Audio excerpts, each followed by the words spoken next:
संगीत में कहाँ तक की पढ़ाई हुआ है? मैं संगीत में 6 साल श्री राम संगीत महाविद्यालय से डिप्लोमा करे हूँ क्लासिकल म्यूज़िक में।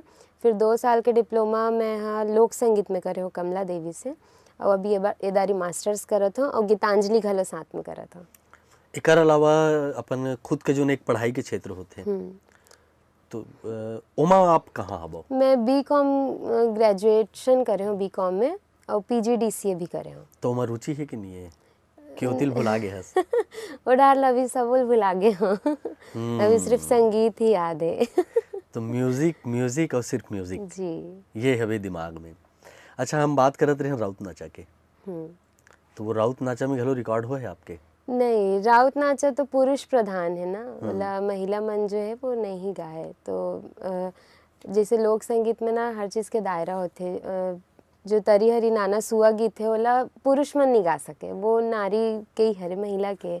तो वैसी राउत नाचा जो है वो पुरुष प्रधान है। तो ओमा आपके कोई रिकॉर्ड नहीं है? नहीं, उमा नहीं है।